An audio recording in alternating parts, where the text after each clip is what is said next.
இசைத்துறையில் தனது இசை மற்றும் பாடல்கள் மூலம் எண்ணற்ற மனங்களை வென்ற இளையராஜா இன்றளவும் பல்வேறு நகரங்களில் இசை கச்சேரி நடத்தி வருகிறார்.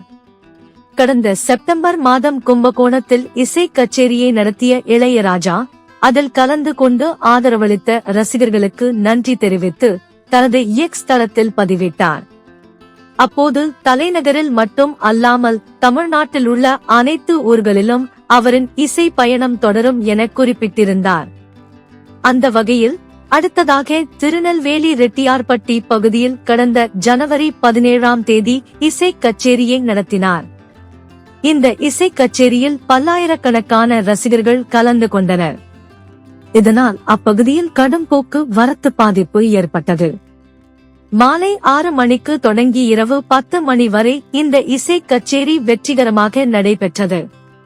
இந்த நிகழ்ச்சி குறித்து தற்போது இளையராஜா தனது எக்ஸ் பக்கத்தில் பதிவு ஒன்றை வெளியிட்டுள்ளார். அதில், நெல்லை மக்களின் அன்பும் ஆதரவும் என்னை மிகவும் உற்சாகப்படுத்தியது. நான் முன்பு பதிவிட்டது போல் எனது கச்சேரி ஒவ்வொரு ஊர்களிலும் கூடிய விரைவில் நடைபெறும்.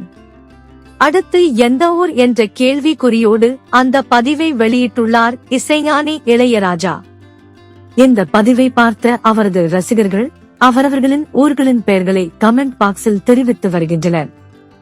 விரைவில் இது குறித்த அறிவிப்பு வெளிவரும் என்று அவரது ரசிகர்கள் ஆவலாக எதிர்பார்த்து காத்துக்கொண்டு இருக்கிறார்கள். ಎಲ್ಲರಿಗೂ ನಮಸ್ಕಾರ. APS ಸಂಸ್ಥೆಯ ಈ ಅಲ್ಯುಮಿನಿ ಡೇನಲ್ಲಿ ಈಗ ನಿಮ್ಮ ಜೊತೆ ನಾ ಇಲ್ಲ ಇದ್ದಿದ್ದು ತುಂಬಾ ಚೆನ್ನಾಗ್ತಾ ಇತ್ತು. பட் தற்போது கூலி படத்துக்காக பேங்காக் ஷூட்டிங்கில் இருக்கும் சூப்பர் ஸ்டார் ரஜினிகாந்த் சமீபத்தில் பெங்களூருவில் அவர் படித்த பள்ளியின் அலுமினி மீட் நிகழ்விற்கு தனது வாழ்த்துக்களை வீடியோ மூலம் தெரிவித்துள்ளார். அந்த வீடியோவில், உங்கள் அனைவருடனும் இந்த தருணத்தில் நான் உங்களுடன் இருந்திருத்தல் அது என் வாழ்நாளில் மறக்க முடியாத அனுபவமாக இருந்திருக்கும். முதலில் அரசு தொடக்கப்பள்ளி கன்னட மீடியத்தில் படித்த நான் 98% நடுநிலை பள்ளியில் தேர்ச்சி பெற்றேன்.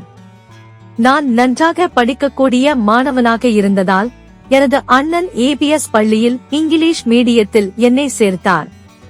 அங்கு படிக்க நான் மிகவும் சிரமப்பட்டேன். அதனால் கன்னட மீடியத்தில் முதல் பெஞ்ச் மாணவனாக இருந்த நான் அந்த பள்ளியில் இயற்பியல், வேதியியல் மற்றும் கணிதம் போன்ற பாடங்களை ஆங்கிலத்தில் பின்பற்றுவது கடினமாக இருந்ததால் கடைசி பெஞ்ச் மாணவனாக மாறிவிட்டேன். இதனால் நான் மிகவும் மனச்சோர்வடைந்தேன். இருந்தாலும் இந்த பள்ளியில் இருந்த ஆசிரியர்கள் எனக்கு உதவியதால் இங்கிலீஷ் மீடியத்தில் படிக்க சிரமப்பட்டதை எளிதாக கடந்தேன். குறைந்த மதிப்பெண்கள் இருந்த போதிலும் APS கல்லூரியில் சேர முடிந்தது. அந்த கல்லூரி வகுப்பில் நான் பார்த்த படங்களை என் நண்பர்கள் முன்பு நடித்து காட்டுவேன்.